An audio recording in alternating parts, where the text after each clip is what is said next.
Boa tarde, Elvira. Eu vou estar apresentando para você aqui o problema que a gente escolheu e a meta heurística como auxílio na solução desse problema. O problema é o problema do caixeiro viajante, o TSP, o Traveling Salesman Problem, e a meta heurística é a busca tabu search.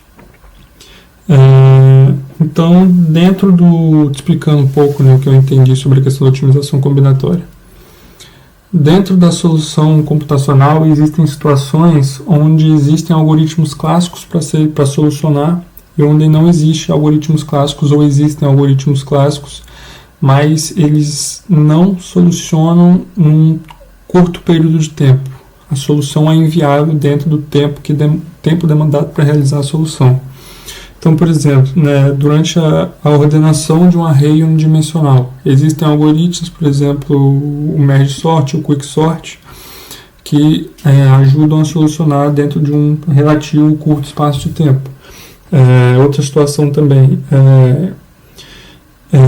o menor caminho de um grafo direcionado.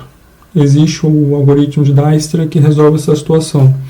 Agora, tem outras situações onde, como eu disse, existe um algoritmo, mas ele não consegue resolver, não existe um algoritmo, ou existe, mas ele não consegue resolver dentro de um curto período de tempo, um tempo, digamos que aceitável.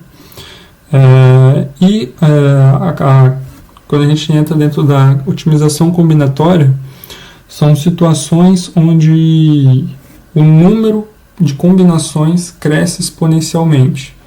Então, eu separei um exemplo aqui para mostrar para a senhora. Deixa eu só... Aqui, que é com os estados do Brasil. Como a gente está falando do problema do caixeiro viajante, eu acho que é interessante a gente falar sobre esse tema. É que eu até fazer um cálculo com a senhora.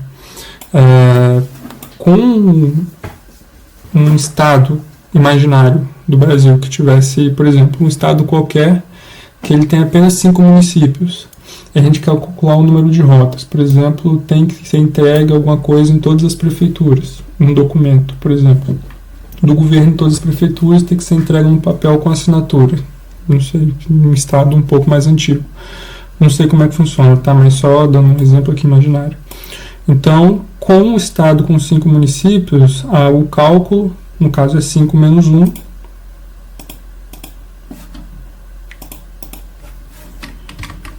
5 menos 1 fatorial sobre 2, que dão 12 rotas.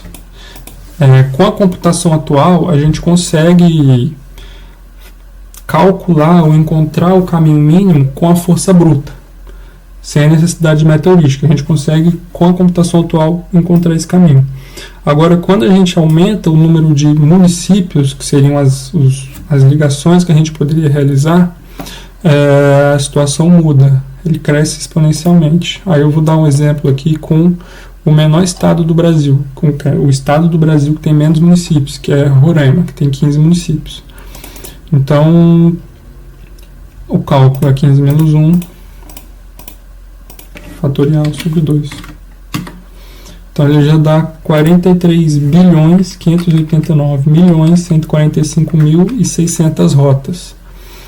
E isso com o estado com menor número de municípios. Quando a gente, por exemplo, pensa em realizar esse cálculo para o estado de Minas Gerais, que tem 853 municípios, esse número ele vira absurdo. É aí que a computação atual está tendo problema em solucionar esses problemas, essas situações que envolvem muitas possíveis rotas. Então, esse é o problema da otimização combinatória e eu vou dar sequência aqui. Entendendo o problema do caixeiro viajante. E o problema do caixeiro viajante ele não está restrito só com rotas e com logística, como a gente deu o exemplo ali, de um documento que precisasse ser entregue pelo Estado, o governo do Estado, em todos os municípios, em todas as prefeituras. Ele também ocorre em outras situações que eu vou falar um pouco mais para frente. Mas basicamente a ideia, tentando abstrair um pouco do mundo real, é um grafo que tem os vértices. Eu preciso, dado um vértice inicial, percorrer todos os outros vértices e finalizar no mesmo estado com o menor custo possível, no mesmo vértice com o menor custo possível. Essa é a ideia do caixeiro viajante. Ele é um problema NP completo, que não existe um algoritmo eficiente para resolver, um algoritmo clássico. A gente precisa da ajuda de meta-heurísticas, que são métodos para encontrar uma solução dita próximo da solução ideal, da melhor solução, dentro de um tempo relativamente curto. Então, não necessariamente com a utilização da meta-heurística ele vai nos fornecer a solução ótima. A gente vai encontrar uma solução próxima da solução ótima. Aí aqui são as outras aplicações. Tem a aplicação na parte de logística e transporte, planejamento de rota, circuitos eletrônicos, bioinformática. Até mesmo na escala de produção, por exemplo, uma determinada máquina tem que fazer uma determinada sequência de parafusos, ou parafusar uma determinada sequência de peças. Qual é a sequência mais eficiente em termos de tempo e gasto energético que a máquina deveria seguir para reduzir esses gastos, reduzir custo, por exemplo? É outra situação onde se encaixa o problema do caixeiro viajante, que tudo no final se resume àquela questão dos grafos que eu expliquei. Os vértices, um vértice inicial percorre todos os outros vértices e finaliza no mesmo vértice inicial, buscando o menor custo possível.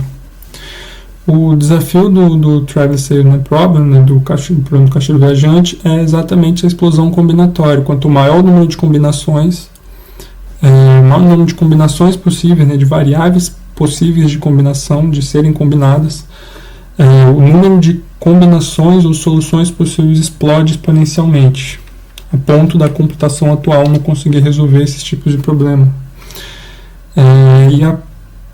E aí entra a necessidade das meta-heurísticas. O foco da minha apresentação aqui é realmente a busca tabu, mas existem outras formas, outras meta-heurísticas que são alternativas à força bruta, que, como eu expliquei lá nos primeiros slides, ela não é eficiente, ela não é possível resolver os problemas com a força bruta, realmente. Assim, desculpa, possível mas não é vantajoso. Não tem, devido ao tempo demandado, não compensa, digamos assim. Então, a gente tem aqui, por exemplo, o Simulated Annealing, que é o recozimento de metais, o Genetic Algorithm, que é a evolução genética, e o Tabu Search, que é o tema que eu estou explicando aqui, que é a busca tabu. Eu expliquei no começo o que são as meta-heurísticas, mas o que eu vou explicar novamente são, nesse caso, métodos de busca, onde eles encontram a solução próxima da ótima, com um tempo muito menor do que com a força bruta. Então, fazendo uma comparação com a força bruta, ele te dá a solução exata, realmente te dá a melhor solução, mas a um preço de um tempo muito alto. Com a meta-heurística, a gente tem uma solução boa, não necessariamente tão boa quanto a melhor solução, ou seja, não necessariamente é a melhor solução, mas num tempo muito menor. Então a gente consegue ter um resultado satisfatório utilizando as meta-heurísticas. Então a meta-heurística se baseia nesse trade-off entre a precisão da solução, o quão exato é a solução, o quão correto é a solução, e o tempo demandado para encontrar aquela solução. Então abre-se mão da exatidão da solução, do quão correto é a solução, para ter um ganho no tempo para ser encontrada aquela solução. A meta-heurística se baseia nisso.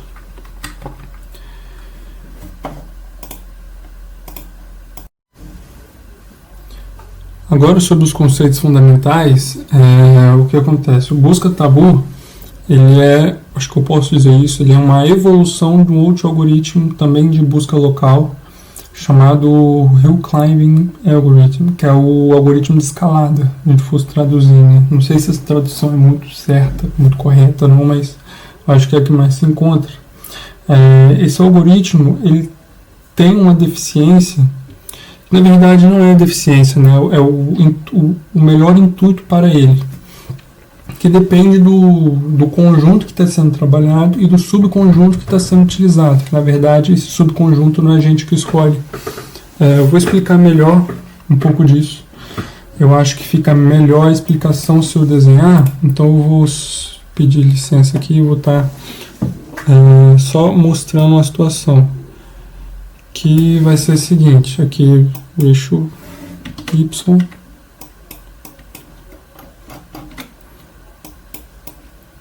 aqui o eixo X, e a gente tem situações onde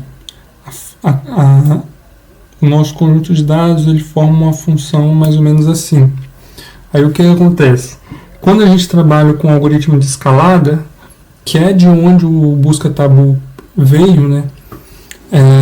Ele trabalha sempre em busca de uma solução ótima local. Ele trabalha com base em um gradiente, ou seja, ele sempre busca soluções melhores, ele não aceita retroceder para uma solução pior do que a solução ótima local que ele encontrou previamente. E quando o nosso conjunto de dados ele é assim, que aí nesse caso aqui, ele é um conjunto de dados que a gente chama de, só um minuto, só para mim pegar aqui a palavra certa, que ele é convexo. Então, é um espaço de busca convexo que ele, por exemplo, isso aqui é o nosso conjunto, aí aqui eu tenho conjunto de cidades,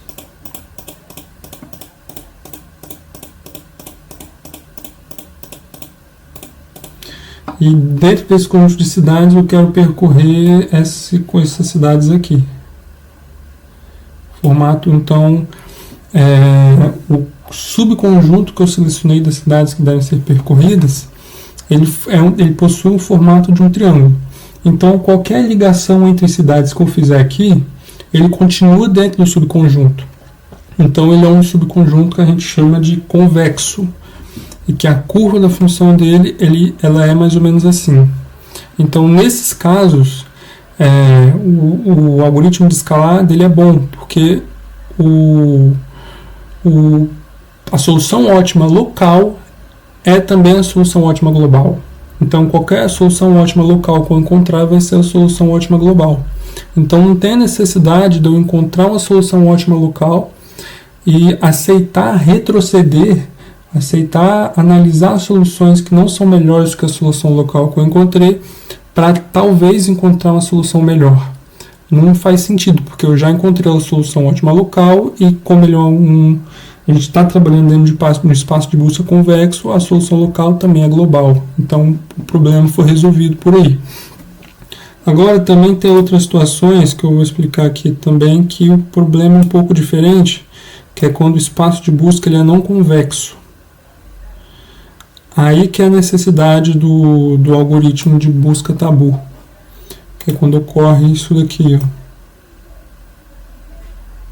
Que o nosso conjunto de dados ele vai ser um pouco diferente. Deixa eu só fazer umas... Isso. E agora eu pago ali rapidinho.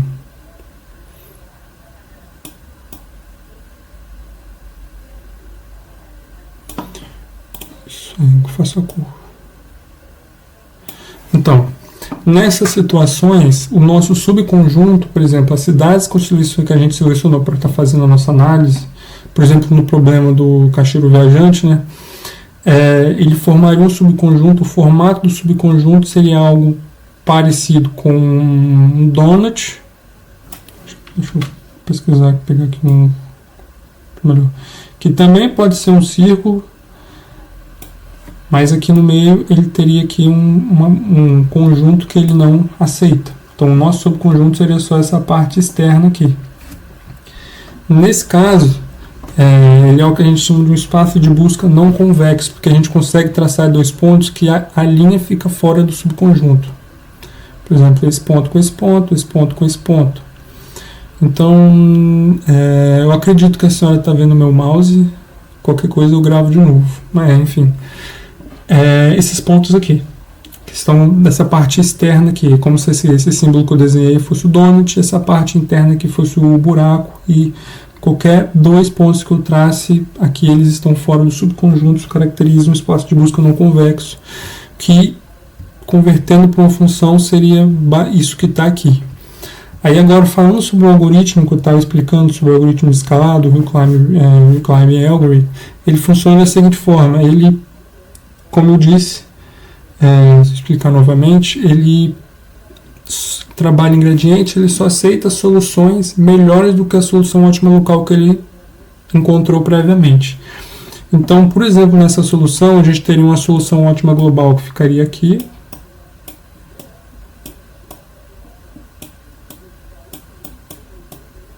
E a gente teria uma solução ótima local que estaria aqui. Como ele não aceita retroceder, ele não aceita analisar soluções piores, ele ficaria travado nessa região. Ele não conseguiria sair daqui.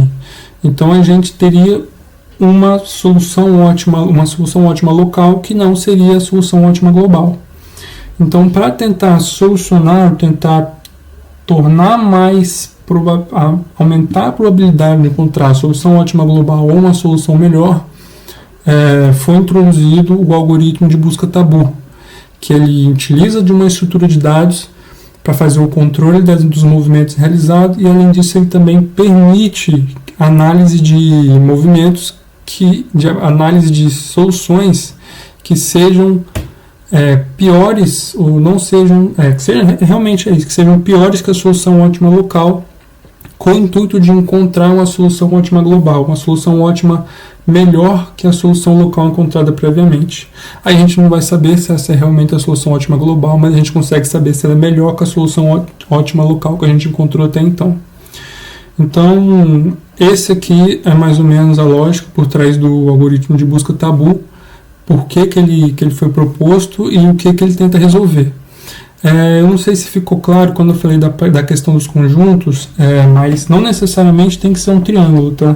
A figura formada aqui, para ser um espaço de busca convexo, formado aqui no conjunto, tem que ser uma figura geométrica que não tenha buracos ou não tenha, digamos, corcumberâncias, não sei se eu posso dizer assim. Por exemplo, se isso aqui fosse um formato de lua, deixa eu só tentar apagar aqui e dar um exemplo.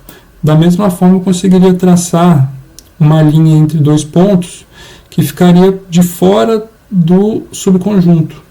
Então, da mesma forma, seria um espaço de busca não convexo, que seria o caso onde se enquadra a gente utilizar o algoritmo de busca tabu.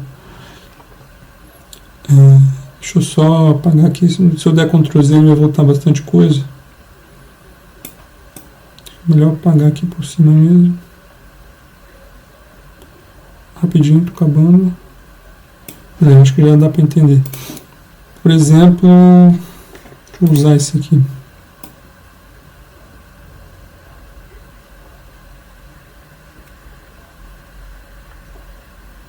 Se a gente usasse esse espaço de busca aqui, ó,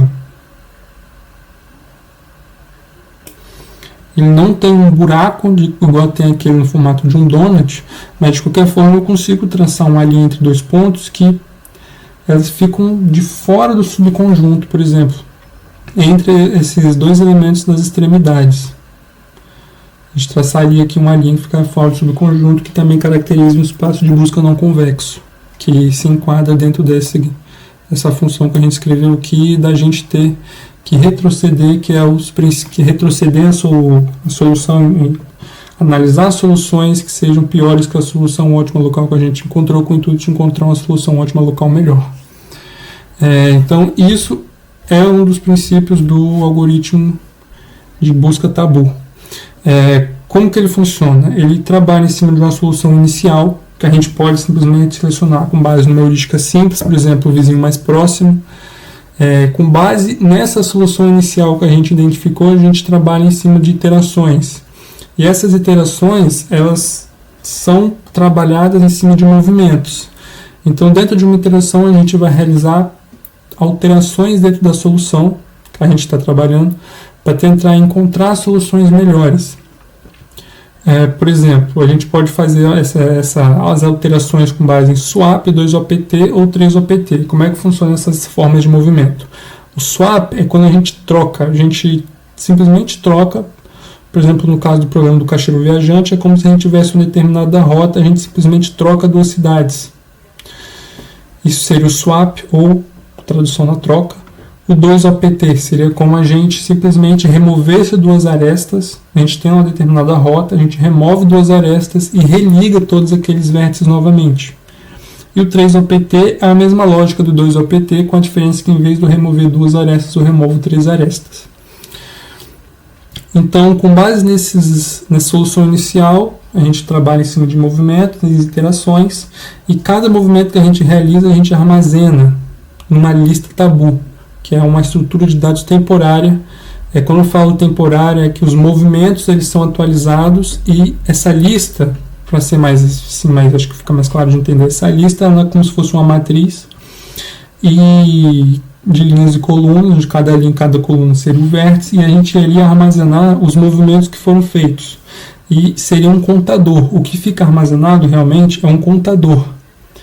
E esse contador, com base no avanço das iterações, ele é decrementado. Então, por isso, daí que vem o termo, vem essa característica dessa lista tabu, dessa estrutura de dados temporária. E o intuito dessa lista tabu é evitar ciclos, evitar repetições de movimentos já realizados. E assim você conseguir ir evoluindo, você não retroceder no movimento que você já realizou e acabar entrando num ciclo. Só que o que acontece? Dentro da lista tabu e nesses movimentos, também existe um critério de aspiração, que é como se fosse a permissão de utilizar o movimento da lista tabu. A lista tabu ela tem o intuito, né, como eu disse também, de evitar, de rejeitar movimentos que já foram realizados. Porém, mesmo com esses movimentos já estando no estado de bloqueado, com o critério de aspiração, esse movimento pode ser realizado. Quando, por exemplo, tem uma determinada solução, tem um movimento bloqueado. Mas se eu realizar esse movimento bloqueado, eu consigo encontrar uma solução ótima local melhor do que a solução ótima local que eu encontrei até então. Então eu consigo, pelo critério de aspiração, utilizar esse movimento que está na lista tabu bloqueado. Isso é um movimento que a gente chama de movimento tabu. E com base nisso a gente vai realizando as iterações, para encontrar a melhor solução ótima local possível. Os parâmetros cruciais para estar realizando esse algoritmo de busca tabu é o tamanho da lista tabu, o número máximo de iterações e o critério de parada.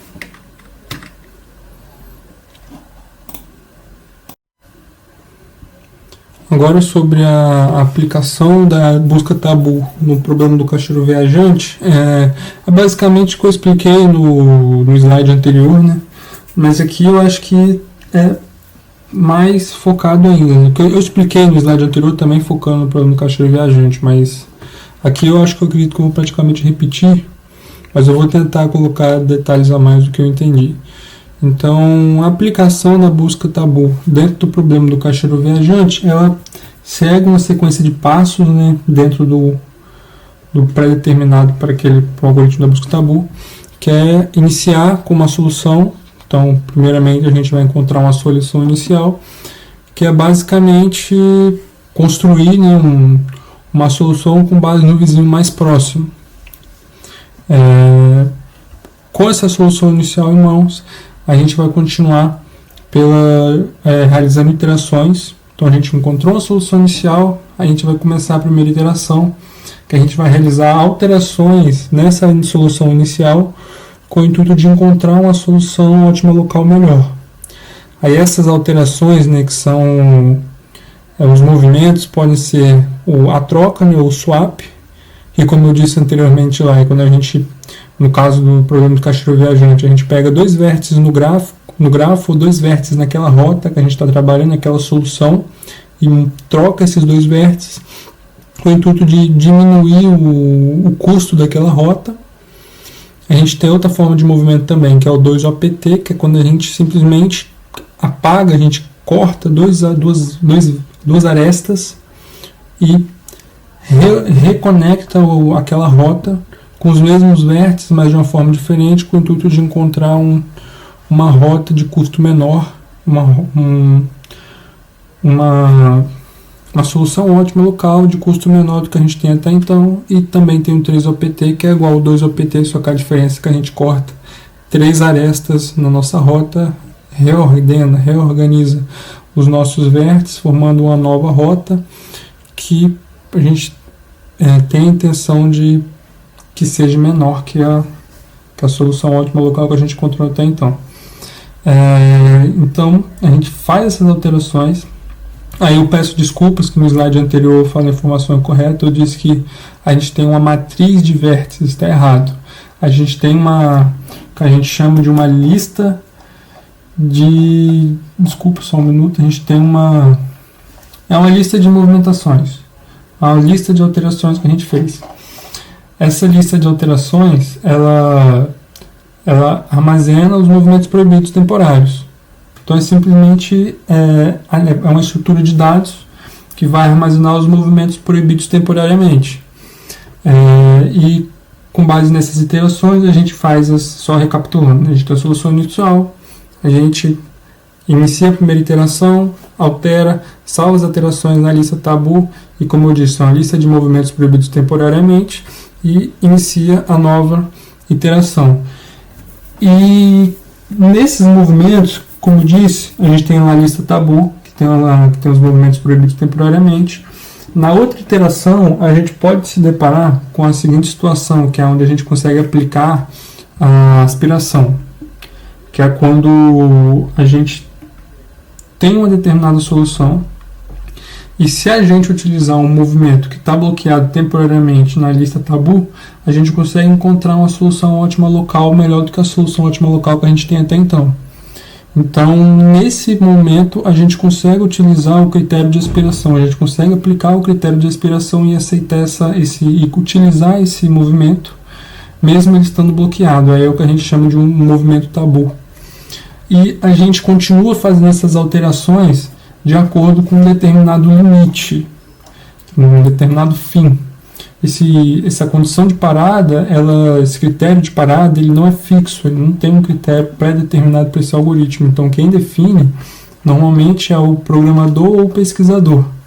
E ele tem várias formas de finalizar esse algoritmo, que pode ser o número máximo de iterações.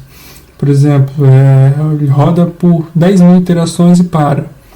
Ele pode ter um tempo limite também, que é rodar por 60 segundos, por exemplo.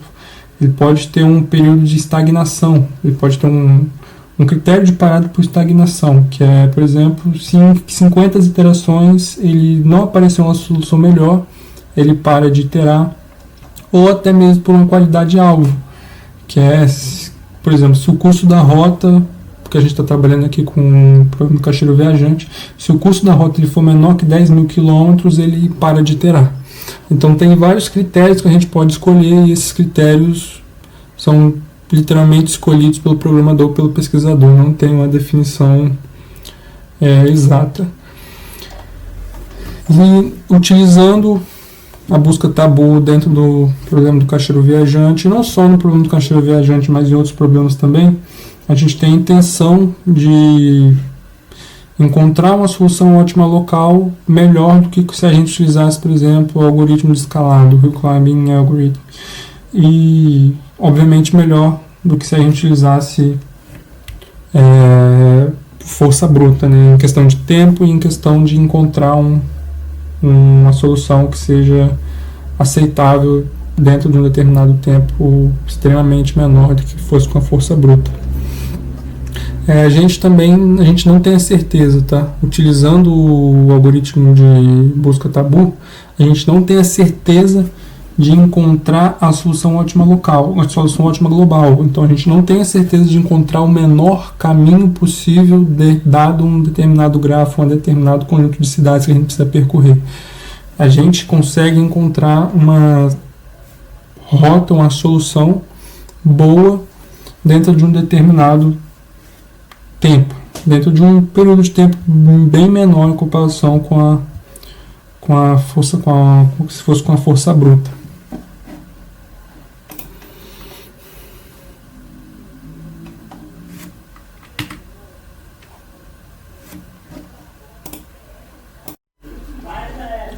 Aqui a gente vai falar um pouco sobre as vantagens e limitações. Em relação às vantagens, a fuga de ótimos locais, na verdade só é a fuga de locais subótimos, né?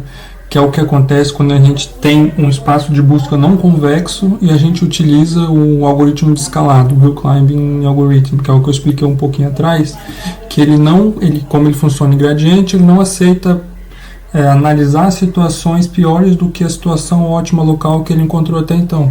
Então, ele fica travado em soluções locais subótimas, sendo que existem situações, existe uma solução local global que é diferente da solução solução ótima local que ele encontrou até então.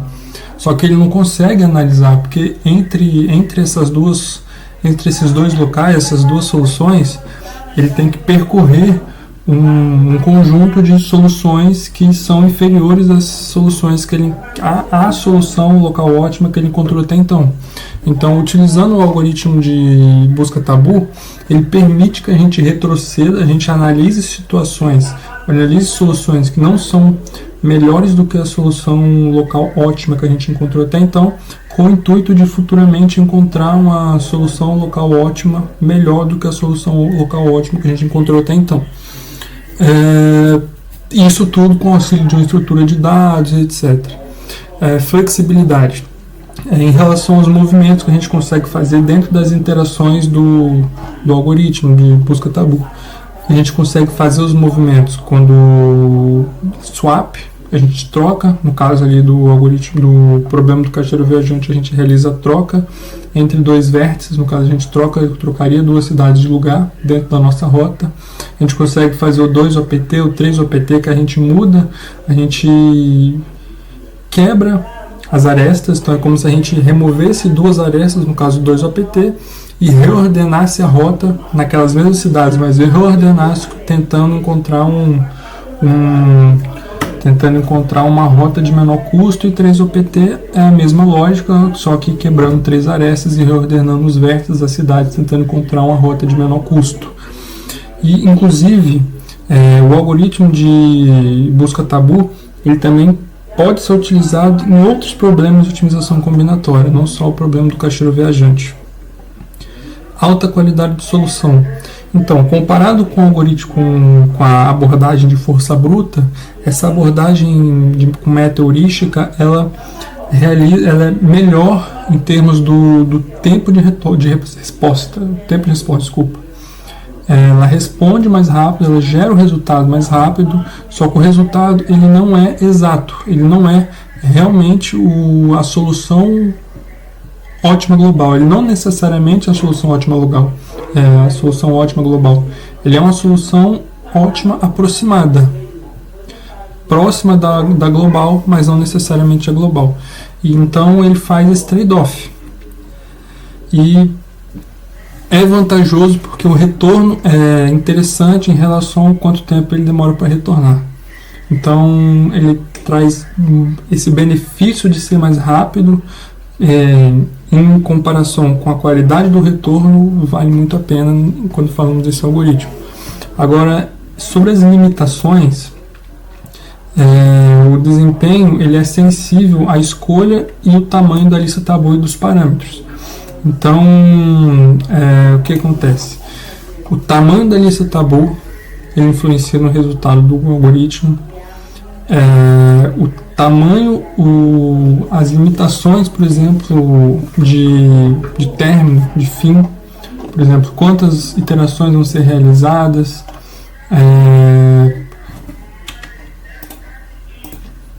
e quando eu falo disso, eu me refiro ao critério de parada. Então, o critério de parada, o tamanho da lista tabu, até mesmo as políticas de vizinhança, elas afetam o resultado final. Custo computacional. Aí a gente entra no quesito até mesmo falando do movimento que eu falei quando a gente falou do benefício que se dá vantagem de ser a flexibilidade. Quando a gente utiliza muito o movimento 3OPT, que é quando a gente quebra três arestas e reorganiza os vértices, no caso do problema do caixeiro viajante, a gente reorganiza as cidades, a gente tem uma rota, a gente quebra três arestas e reorganiza essas cidades com base na mesma rota inicial, mas em um formato diferente, isso é muito custoso. Isso é muito caro o computacionamento de fazer. Então, o que a gente poderia fazer para tentar mitigar um pouco desse custo? A gente poderia começar com 2 OPT, quebrando 2 arestas e reorganizando a rota, e introduzir o 3 OPT sob estagnação. Então, caso a gente, por exemplo, isso também foi a gente falou sobre critérios de parada no slide anterior, ou no penúltimo slide, sobre possibilidades de parada do algoritmo. E um dos critérios de parada era realmente a estagnação. E, por outro lado, uma estagnação menor, talvez 50 interações sem a gente ter uma melhoria, um avanço na qualidade da nossa solução, a gente poderia, num caso desse, começar a introduzir o 3OPT, começar a utilizar o movimento 3OPT para tentar gerar um avanço no resultado, até chegar no número que encerraria as iterações encerraria o nosso algoritmo. E ele não garante o ótimo global, como eu disse, é uma meta heurística, e isso é um dos princípios da meta heurística. Ele não garante o ótimo global, mas ele chega no resultado aceitável, um resultado interessante, dando o benefício de ser num tempo muito menor do que se fosse uma abordagem de força bruta. Desse slide é basicamente isso que eu tinha para falar.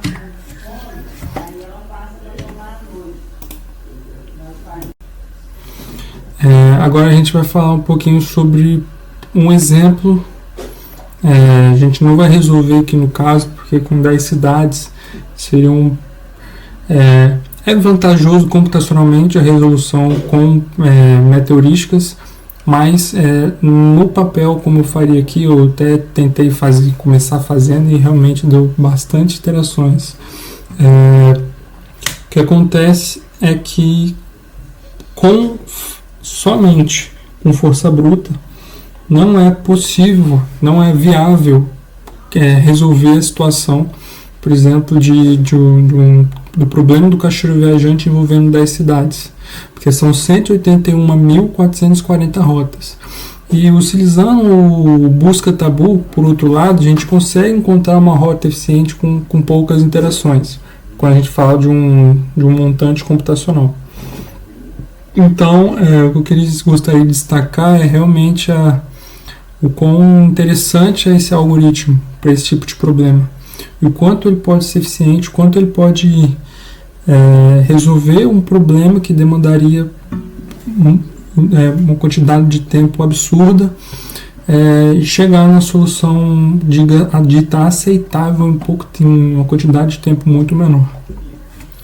Então, a apresentação é basicamente essa. Eu agradeço pela atenção, viu? Muito obrigado.